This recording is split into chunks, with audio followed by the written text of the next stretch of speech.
So I'm here at Metropolitan Museum of Art in New York, Manhattan. Action!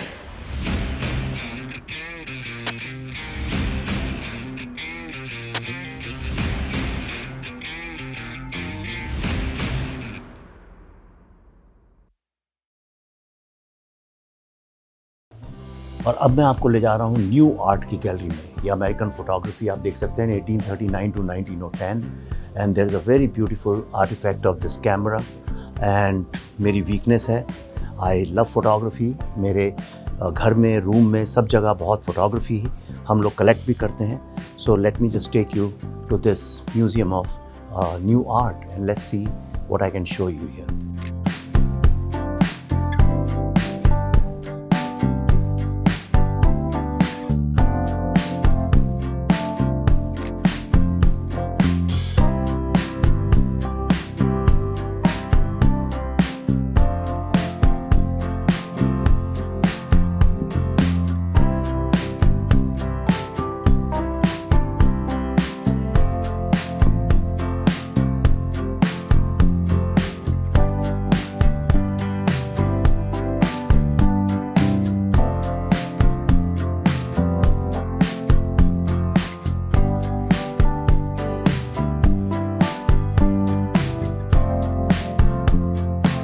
ये देखिए 1857 के आसपास का ये कैमरा है।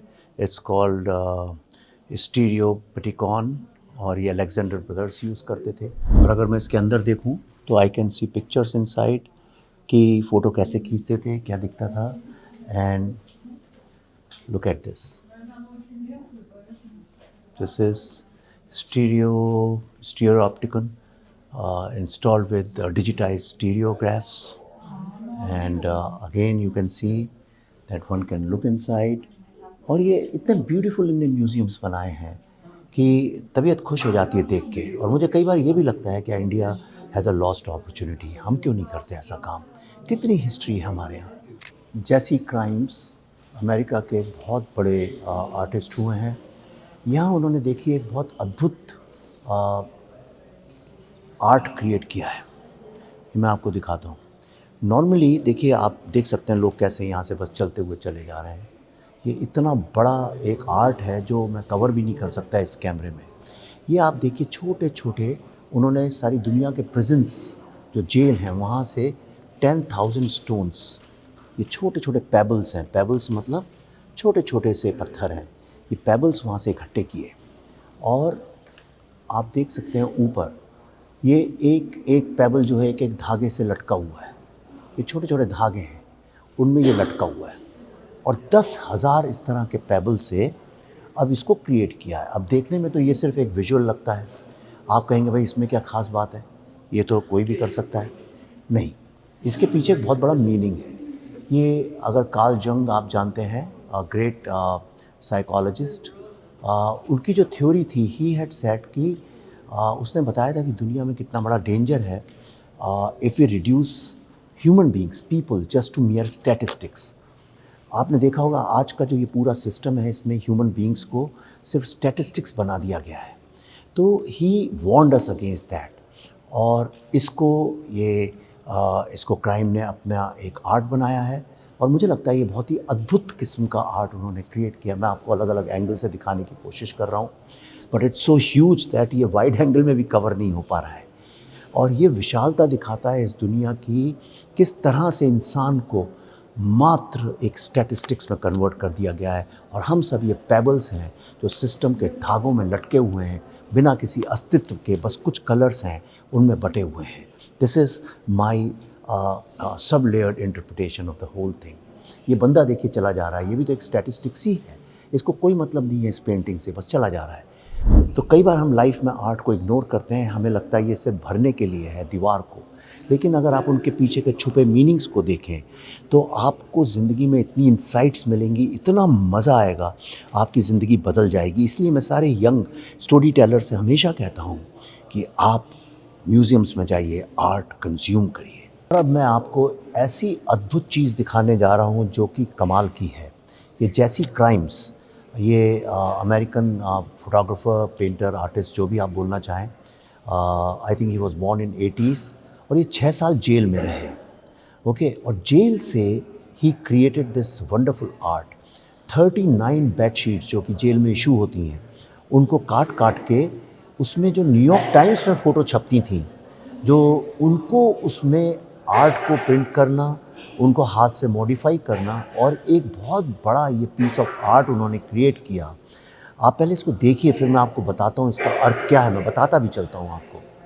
अब ये देखिए, ये आपको पहले क्लोज़ में दिखाता हूँ, पहले वाइड में दिखाता हूँ और उसके बाद क्लोज़ में दिखाऊंगा। इसको देखिए, ये ऐसे देखने में तो आपको सिर्फ एक दीवार पे छपी हुई कुछ फ़ोटोज़ दिख रही होंगी, लेकिन ये उस वक्त के न्यूयॉर्क टाइम्स में छपी हुई फ़ोटोग्राफ्स हैं।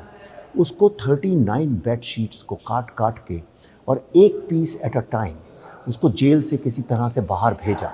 और ये जो आर्ट है बेसिकली ये दिखाने की कोशिश कर रहा है कि किस तरह से ये जो सिस्टम है, और सिस्टम में मीडिया भी आता है, तो ये इमेजेस क्रिएट कर करके हम किस तरह से जो लोग हैं उनको हर समय कंट्रोल में रखते हैं, उनको मैनिपुलेट करके रखते हैं।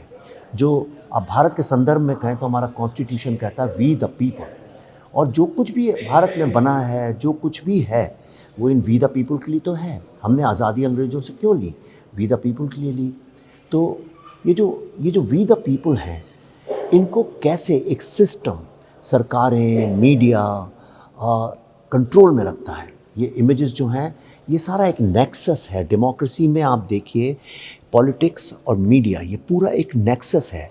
और किस तरह से ये जो नेक्सस है, ये आपको गलत इन्फॉर्मेशन देके, न्यूज़ के नाम पे आपको आपके दिमाग को कंट्रोल करता है। क्योंकि डेमोक्रेसी की सबसे बड़ी ताकत ये है कि अगर आपके दिमाग को कंट्रोल कर लिया जाए तो फिर राज किया जा सकता है, आप वेपन बन जाते हैं। इसी को मॉडर्न ज़माने की डेमोक्रेटिक स्लेवरी कहते हैं, ये मॉडर्न गुलामी है। तो ये जो है इतनी अमेजिंग एक वर्क ऑफ आर्ट है, and I really it inspires मी। और मेरी जो फिल्म की थीम है वो भी एक तरह से यही है। तो हमारी फिल्म की जो थीम है वो भी यही वी द पीपल के बारे में है। आप फिल्म देखेंगे, अब देखिए, मेरे एक तरफ तो ये है कैसे लोगों को मैनिपुलेट किया जाता है, सिस्टम कंट्रोल में रखता है, और दूसरी तरफ अगर आप देखें इसके पीछे एकदम सामने, that how we are converting people into statistics, and people have no relevance, no dignity of life, no value of life, they are mere statistics. और स्टैटिस्टिक्स किसको लगती है? मार्केटिंग वालों को लगती है, पॉलिटिशियंस को लगती है, कितने वोट मिले, कितना प्रोडक्ट बेचा। तो लोग जो हैं उनकी कोई वैल्यू नहीं है। The only people who rule this world are the system। तो सरकार किसी की भी हो, सिस्टम तो हमारा है। ये लाइन याद है ना आपको? ऑलराइट, सो मैं आपको अभी जेसी क्राइम्स, ये अमेरिकन आर्टिस्ट, 1980s में I think he was born, और 6 साल के लिए ही वॉज अरेस्टेड। तो मैं जेसी क्राइम्स के इस म्यूज़ियम में हूँ, एंड फैसिनेटिंग वर्क। और ये पूरा जो है सिस्टम के अगेंस्ट है, किस तरह से सिस्टम आप और हम जैसे सिटीज़न्स को अपना गुलाम बना लेता है, हमें पता भी नहीं चलता, इमेजरी के थ्रू, मिस इन्फॉर्मेशन के थ्रू, झूठे ड्रीम्स के थ्रू, और जो एक जस्टिस सिस्टम है वो किस तरह से कोलैप्स हो जाता है। तो ये बड़ा रेवोल्यूशनरी आर्ट है। जेल में रहते हुए जैसी क्राइम्स ने किस तरह से वहीं की चीज़ों को यूज़ करके एक रिबेलियस आर्ट क्रिएट किया, डिसरप्टिव आर्ट। जैसे मेरी फिल्में जो हैं वो सारी रिबेलियस जो हैं, वो काफ़ी इंस्पायर रहती हैं ऐसे आर्ट से। तो ये देखिए मेरे पीछे जो है, मैं आपको इसको डिटेल में दिखाऊंगा। हालांकि यहाँ पे ग्लास वगैरह लगा है तो it's almost impossible to shoot the clear pictures, लेकिन ये जो है पीछे मेरे लगा है, ये जेसी क्राइम में 6 साल जब जेल में थे, तो शुरू का जो 1 साल था जब वेट कर रहे थे जस्टिस का, ट्रायल का, उसके बाद फिर परमानेंट जेल हो गई, तो उसमें जो सोप्स मिलते थे इनको छोटे छोटे, उनको यूज़ किया और उसमें आर्ट बनाया, और जो प्लेइंग कार्ड्स मिलते थे उसमें छोटी छोटी विंडोज़ काटी, आप देख सकते हैं। और इन विंडोज़ से उन्होंने पूरा डेक ऑफ कार्ड का जो मीनिंग है वो बदल दिया। डेक ऑफ कार्ड या सिस्टम है, और जो अंदर बनाया है वो उसका रिबेलियन है। तो मतलब जैसे कि जोकर है, उसके अंदर किंग बना दिया, किंग के अंदर जोकर बना दिया, कहीं पे कुछ कहीं पे कुछ, और इस तरह से उन्होंने जो सिस्टम और जो समाज है, जो फेल्ड जस्टिस सिस्टम है, उसके अगेंस्ट अपने आर्ट से एक बहुत बड़ी कहानी कह डाली। मैं आपको और भी उनका आर्ट दिखाऊंगा, पर सबसे पहले इसको देखिए।